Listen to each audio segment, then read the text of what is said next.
Eu queria que a gente pudesse ver esse texto que eu já passei para os irmãos aí da sonoplastia e do multimídia, sobre Filipenses capítulo 3.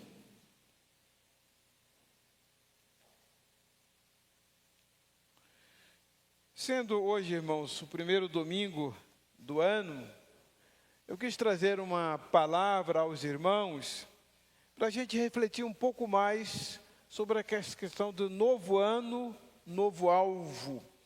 Na escola dominical hoje nós estudamos aqui com o pessoal que estuda a revista, exatamente sobre como a gente estabelecer metas para a vida cristã, alvos para a vida cristã.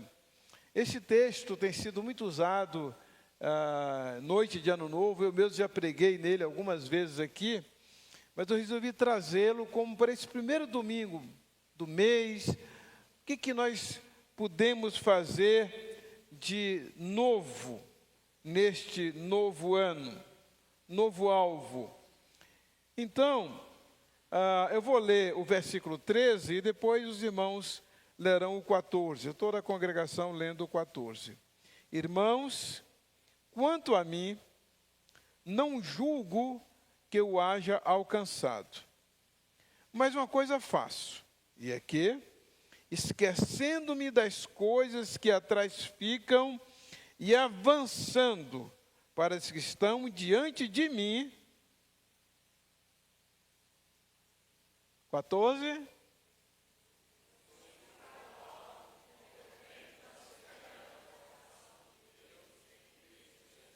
Mais uma vez, prossigo para o alvo pelo prêmio da soberana vocação de Deus em Cristo Jesus. Alvo novo, podem sentar, novo alvo, novo ano. E aí a gente pergunta, que alvo novo nós poderíamos estabelecer? São muitos, né, irmãos? Inclusive, na noite de Ano Novo, nós estivemos pensando aqui sobre algumas atitudes que a gente precisa tomar nesse novo ano e que Deus vai fazer uma coisa nova. Deus vai abrir rios no deserto. Deus vai trazer uma nova luz para nós. Estivemos vendo isso, que Deus vai irrigar a terra seca. Estivemos pensando isso na noite de Ano Novo. E a gente precisa tomar posse. Mas, de acordo com esse texto, o que a gente pode colocar como atitudes na vida da gente, como alvos? Primeira delas, cultivar a humildade. A gente usa certas palavras que estão associadas a certas práticas e ações na vida. O que é cultivar? Plantar, cuidar de uma plantação, ter um cultivo. Então, o que nós vamos plantar? Nós precisamos plantar neste ano de 2025. Plantar a humildade. Olha o que Paulo disse, olha quem está dizendo. Irmãos, quanto a mim, não julgo que o haja alcançado. Paulo diz, olha, eu não sou melhor do que vocês. Agora eu tenho alvos na minha vida. Eu não vou dizer que eu já cheguei ao topo. Eu não estou ainda no lugar ideal. Então Paulo, ele tem uma atitude de humildade. Eu não julgo que eu haja alcançado. Eu não sou melhor do que vocês. Por que eu estou trazendo esse versículo? Porque às vezes a gente é tentado a achar que a gente é melhor do que o outro por certas conquistas que a gente já teve na vida espiritual. E a gente, às vezes, tem a tentação de olhar para o irmão, até como às vezes a gente fala, até de modo pejorativo, o irmãozinho, a irmãzinha. achando que a gente está num status melhor do que daquele irmão ou daquela irmã. Paulo diz, olha, a gente não pode estar achando que já chegou ao topo, ao alvo. Eu não julgo isso. E por que nós devemos ter uma atitude sempre humilde na nossa vida cristã? Cuidado com a crítica ao outro irmão, ao desprezo ao outro irmão. Por quê? Porque em Mateus 23, 12, Jesus disse que os humildes serão exaltados. E o que a si mesmo se exaltar será humilhado, e o que a si mesmo se humilhar será exaltado. Isso é uma lei. Quantas vezes não já aconteceu conosco? Da gente chegar assim com um arrobo, com uma prepotência, com uma arrogância espiritual e a gente ser humilhado. Quantas vezes não já aconteceu com a gente? Então, é muito importante a gente se lembrar de que a gente precisa ter mais atitude de humildade nesse novo ano. Se você quer ser abençoado, você quer ser exaltado por Deus. Quem quiser ser exaltado por Deus, precisa sempre pensar de que modo eu vou ser humilde nas minhas atitudes daqui para frente. Também dentro dessa atitude de humildade, tendo cuidado para não ser humilhado quando se exaltar, aquilo de você não achar que o outro é inferior, mas como a Bíblia recomenda, a gente achar ou considerar os outros como superiores. Olha Filipenses 2:3. Nada façais por contenda ou por vanglória, mas por humildade. Cada um considera os outros superiores a si mesmo. Versículo 4. Não atente cada um para o que é propriamente seu, mas cada qual também para o que é dos outros. A ideia de pensar no próximo, pensar no outro. Aquilo que eu preguei ainda também na noite de Ano Novo, o cuidado que a gente tem que ter de estar querendo sempre viver para si e não viver também para o próximo, para o reino. Então, é importante que a gente reconheça os valores do outro irmão. Porque o que normalmente nós fazemos? A gente sempre pontua o quê? O defeito do irmão. Aquilo que no irmão a gente acha que não é muito adequado. Mas a gente se esquece de pontuar as virtudes daquele irmão. Então vamos trabalhar esse lado aí de ver as virtudes, aquilo que o outro faz de bom. Eu procuro fazer isso na igreja, sabe, irmãos? Isso não quer dizer que você não possa chamar a atenção de uma pessoa, não possa corrigir uma pessoa, mas eu sempre procuro me concentrar, o que esse irmão tem de bom? O que ele está contribuindo na vida da igreja, que é uma bênção na vida da igreja. Então, se nós começarmos a fazer isso, e se fizermos isso na nossa família, que é o lugar mais difícil da gente ser crente, o melhor lugar da gente ser crente é na igreja, viu? É um lugar extraordinário, todo mundo é muito bom, muito santo, muito espiritual, muito fervoroso, oração, lê Bíblia, prega para os outros, dá mensagem. Agora, quando chega em casa, é que a gente vai ver realmente quem somos. Por isso que a gente, no nosso lar, o que eu posso reconhecer de bom no membro da minha família? O que ele tem de bom? O que ela tem de bom? Aliás, no trabalho que a gente faz de aconselhamento, a gente sempre recomenda isso. Faça uma lista das virtudes. Faça uma lista das virtudes. Faça uma lista dos defeitos. Você vai ver que a lista das virtudes é sempre maior do que a lista dos defeitos. Segundo passo, o primeiro é ser humilde. Humilde para com o irmão, reconhecer o valor dele, não pontuar os defeitos.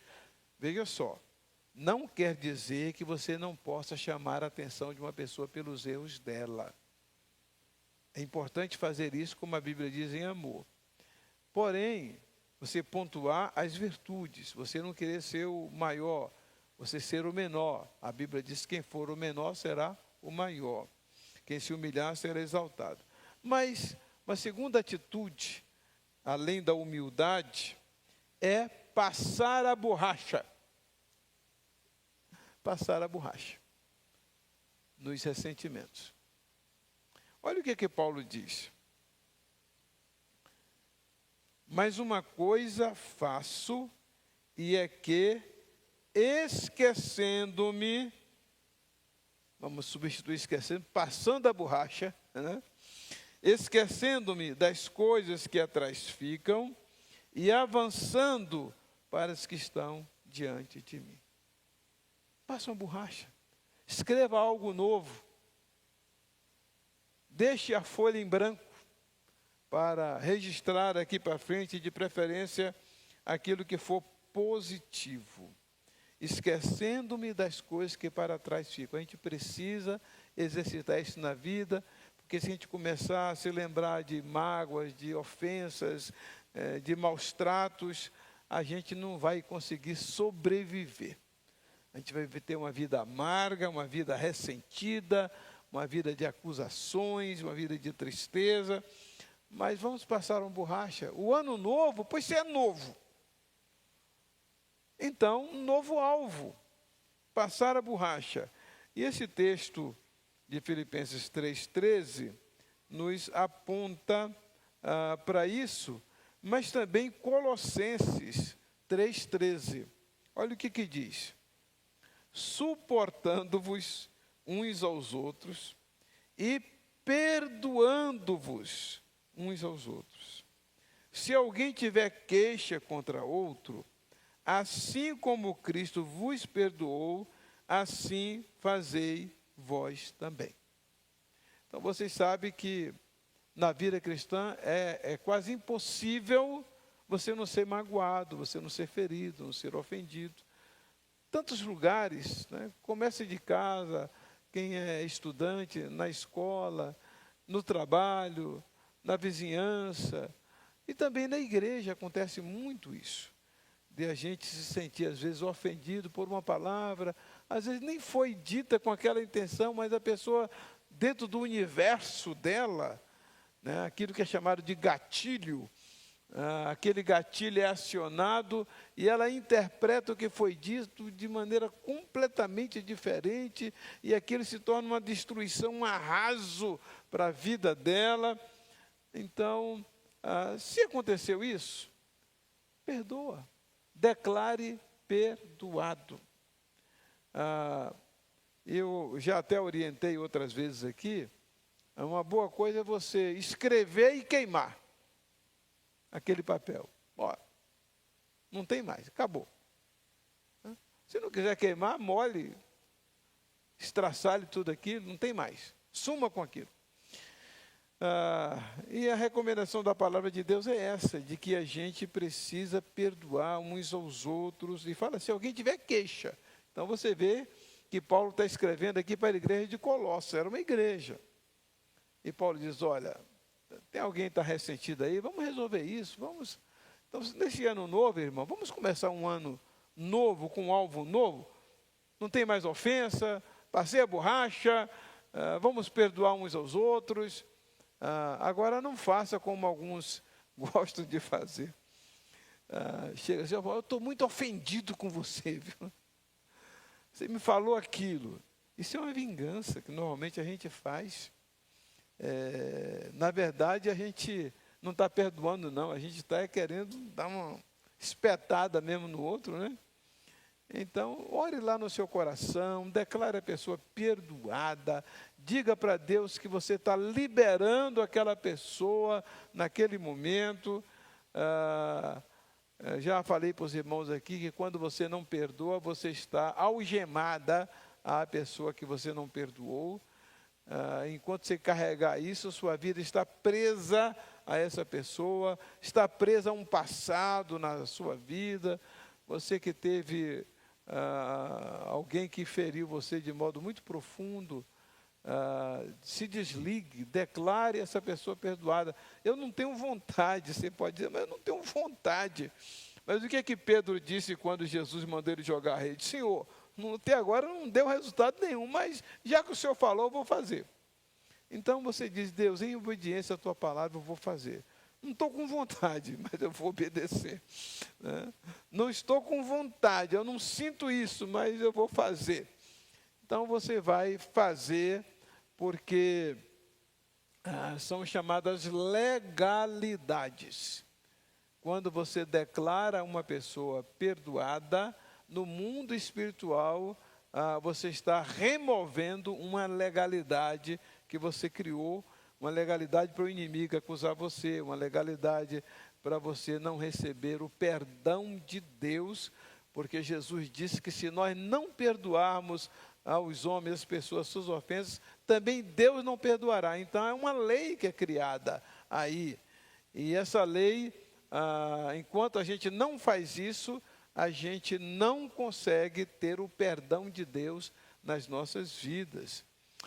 E aí, em Marcos 11, 25, eu acho muito interessante também este versículo, porque ele diz assim, é Jesus que fala, hein? E quando estiverem orando, se tiver alguma coisa contra alguém, perdoem. Você não precisa esperar a pessoa pedir perdão. Se tiver alguma coisa contra alguém, perdoe. Na oração, Deus, me lembrei agora que eu estou magoado com fulano ou com fulana. Declaro perdoado. Perdoe. Para que o Pai de vocês, que está nos céus, perdoe as ofensas de vocês. Então vocês veem que é uma lei, não tem jeito. Quem não perdoa, não está perdoado. Mas foi muito grande. Ok. Tem pecado maior do que o nosso pecado contra Deus? A ofensa a Deus? Não tem. Então, quando um irmão nos feriu, ele pecou contra nós. Claro que ele pecou contra Deus, mas os nossos pecados contra Deus diretamente, a Bíblia diz que de novo nós crucificamos o Filho de Deus e o expomos a vitupério. Olha só. Então, é muito importante que a gente realmente declare essa pessoa perdoada. Também passar a borracha, meu irmão, nas tentações, né, nas frustrações. Eu me frustrei, eu sou um derrotado, né, eu fui tentado e caí. Peça perdão a Deus, tome posse disso. Às vezes eu brinco e digo que Deus sofre de amnésia. Como assim amnésia? Porque lá em Hebreus 8:12, Deus diz, e jamais me lembrarei dos seus pecados. Jamais me lembrarei. Ora, se Deus sofre dessa amnésia aí, em relação aos nossos pecados, por que nós ficamos trazendo eles, nos martirizando, nos punindo com os nossos sentimentos de culpa? A Bíblia é clara em dizer que quando nós confessamos os nossos pecados, Ele é fiel e justo para perdoar os pecados e nos purificar de toda injustiça. O sangue de Jesus Cristo, seu Filho, nos purifica de todo o pecado. Não diz de todos. Não fala de todos os pecados, fala de todo. Quer dizer, o pecado todo. Não fica nada, não fica nenhum resquício. Ok? De todo o pecado. E todo pecado, qualquer pecado também, que a palavra de Deus nos diz. E aí uma grande dúvida, as pessoas falam, mas e o pecado contra o Espírito Santo? A Bíblia diz que Deus não perdoa o pecado contra o Espírito Santo, a blasfêmia. Isso é uma polêmica tão grande que as pessoas entram numa crise, num conflito. Mas o pecado contra o Espírito Santo, irmãos, é não aceitar Jesus como Salvador. Esse que é o pecado contra o Espírito Santo. Foi isso que os judeus fizeram. Não receberam Jesus como Salvador. Disseram que ele estava endemoniado. E não aceitaram.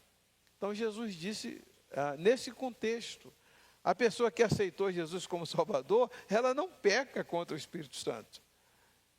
Então, ela tem os pecados da vida, peca contra Deus, mas esse pecado contra o Espírito Santo, não.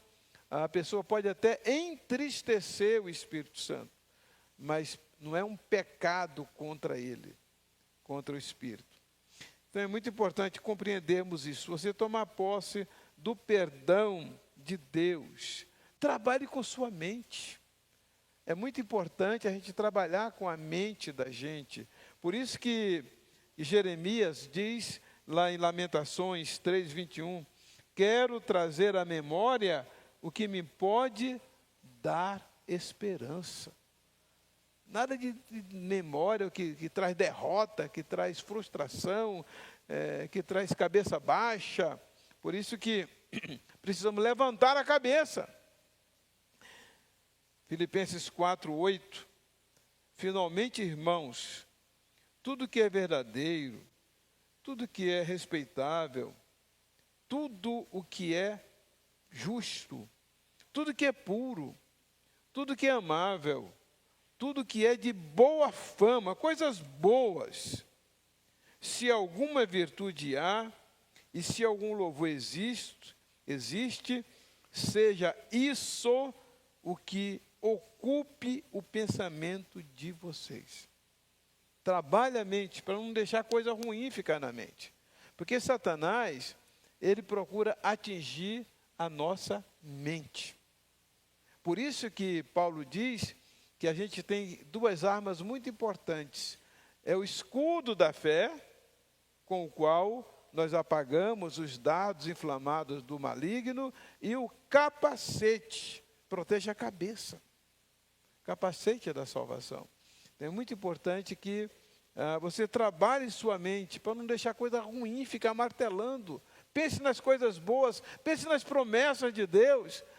Faça uma lista das bênçãos que Deus já lhe deu. Bendiz, ó minha alma, ao Senhor, e tudo que há em mim, bendiga o seu santo nome. Bendiz, ó minha alma, ao Senhor, e não te esqueça de nenhum dos seus benefícios.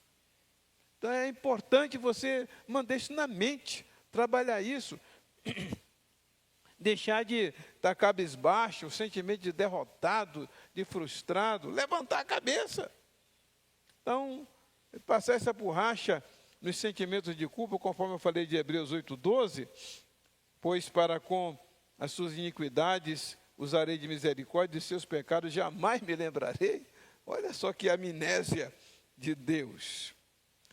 E, finalmente, meus irmãos, focar no novo alvo. Focar nele. Por isso que Paulo, lá no versículo 14 de Filipenses 3, diz: prossigo para o alvo, pelo prêmio da soberana vocação de Deus em Cristo Jesus. Vocação é chamada. Você foi chamado por Deus em Cristo, mantenha o foco, mantenha o alvo. Mantenha o foco, não desvie dele. Já falei sobre levantar a cabeça, Colossenses 3:2, pensar nas coisas lá de cima, lá do alto, não nas que são da terra. E finalmente, aquilo que, finalmente quer dizer, né? Olhar para Jesus, são os 4 versículos por último que eu vou ler aqui para os irmãos. Todos sabem, né, de esse texto de Hebreus 12:2, que é extraordinário. Olhando para Jesus, o autor e consumador da fé, o qual pela alegria, o gozo que lhe estava proposto, olha só, olhe para a alegria que está à frente, suportou a cruz. Suporte a cruz da vida, meu irmão, suporte o desprezo, a afronta, e tome posse, assente-se ao lado de Cristo. Sempre seguir em frente. Novamente, Filipenses 3:14, prossigo para o alvo, vai sempre para frente. Tem gente que diz que gosta de correr atrás. Quem corre atrás já está em desvantagem, já passaram na sua frente. Você tem que correr na frente. Correr na frente. Olhar para frente, sempre correndo, mantendo o alvo. Porque quem corre atrás, quem fica olhando para trás, não é aprovado para o reino de Deus. Lucas 9:62. Quem lança a mão do arado e olha para trás, não é apto, não está aprovado para o reino de Deus. Você quer ser aprovado? Olhe para frente. Fica olhando para trás para as coisas ruins, não. Para trás você só olha para as coisas boas, para lembrar do que Deus tem feito, das vitórias que já teve. Não olhe para as derrotas. E aí você vai ter realmente um ano abençoado, vitorioso. Você vai ter um novo alvo no novo ano. Deus nos ajude nesse sentido, irmãos. Mas eu falei aqui sobre a questão de perdão, de não guardar ressentimentos. Existe um hino do cantor cristão, que é o número 380, que eu gostaria de lê-lo com os irmãos aqui nesta manhã e pensar um pouquinho sobre a letra dele, não é?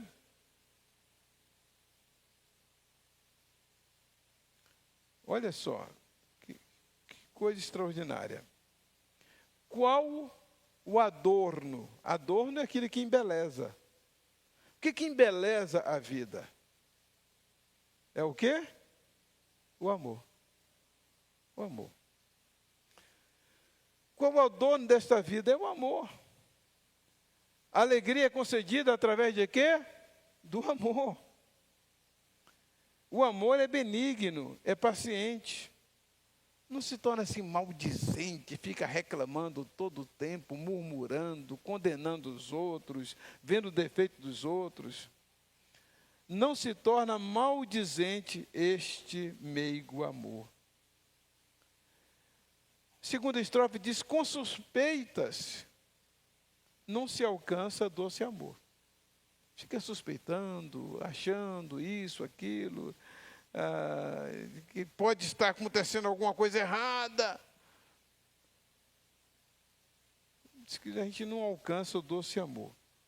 Que onde houver desconfiança, ai do amor. Ai do amor. Pois mostremos tolerância. Um dos grandes problemas da gente é a gente ser intolerante. Pois mostremos tolerância. Muitas vezes a arrogância murcha e mata o amor. Terceira estrofe. Ele sabe que não é fácil. Ainda quando for custoso, nutre amor. Gostei dessa aqui. Ao irado e muito furioso mostra amor. Isso na vida da gente, na vida de qualquer líder, você sempre vai ter pessoas iradas, furiosas com você, críticas, amargas, azedas. Mas se você mostrar amor, você vai conseguir superar a ira, a fúria do outro. Mesmo que seja custoso. Ainda quando for custoso, nutre amor. Ao irado e muito furioso, mostra amor.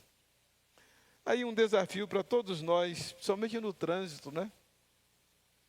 Não te des por insultado. O cara te cortou, avançou o sinal, te xingou no trânsito.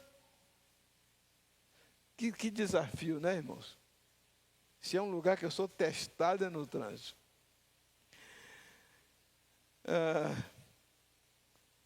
Não te des por insultado, mas responde com agrado. Deus te abençoe, viu? Tenha um bom dia, feliz ano novo. Vence pelo amor. Não te irrites, mas tolera com amor. Tudo sofre, tudo espera pelo amor. Isso que diz lá em 1 Coríntios 13, né? Desavenças e rancores, ressentimentos, não convém a quem foi salvo pelo amor. Você só foi salvo pelo amor e agora está com rancor, com ressentimento? Olha a última estrofe aí. Pois, irmão, ao teu vizinho, aquilo que eu falei, né? Mostra amor. Que desafio, principalmente quem mora junto a um vizinho barulhento. a um vizinho que de algum modo traz transtorno,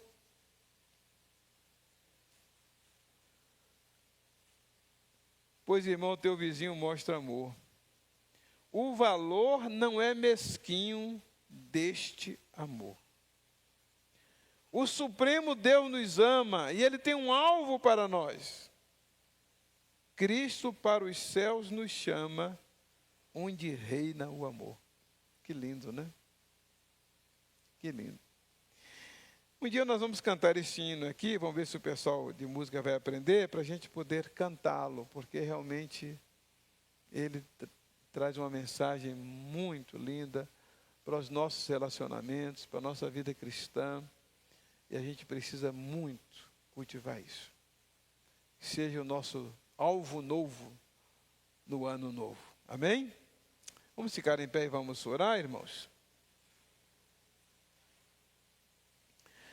Deus, te agradecemos porque Tu nos amas, que o Teu amor é incondicional, Tu não estabelece condições. Apesar das nossas fraquezas, dos nossos pecados, Tu nos amas. Mas, Pai Santo, pedimos que Tu nos ajude a amar o nosso próximo, a fazer dessas palavras não apenas um discurso, não apenas uma pregação para os outros, mas uma aplicação às nossas vidas, Senhor. Precisamos tanto disso, Senhor. Pecamos tanto nesta área, Pai Senhor. Falta de amor para com o próximo. Pedimos que o Teu amor de tal modo enche o nosso coração, que a gente possa se tornar essa fonte de amor por onde passarmos. Que sejamos crentes não apenas na igreja, Senhor, mas no nosso lar, na nossa vizinhança, nossa escola, nosso trabalho, por onde quer que andarmos, que as pessoas possam nos conhecer pelo amor que temos ao Senhor. Pedimos a Tua ajuda, Senhor, e o Teu perdão também por tantas vezes que temos deixado de amar e de demonstrar isso, Senhor. É a nossa oração no nome de Jesus. Amém. Impetrar a bênção apostólica, irmãos. Que o amor de Deus, nosso Pai, e a graça salvadora do Senhor Jesus, e as benditas consolações do Espírito Santo, conosco sejam, de igual forma, Pai Santo, sobre todos os Teus filhos, onde estiverem agora, desde agora e para todo sempre, no nome de Jesus. Amém. Amém. Pode sentar, meus irmãos, Deus abençoe e até a noite, se Deus quiser.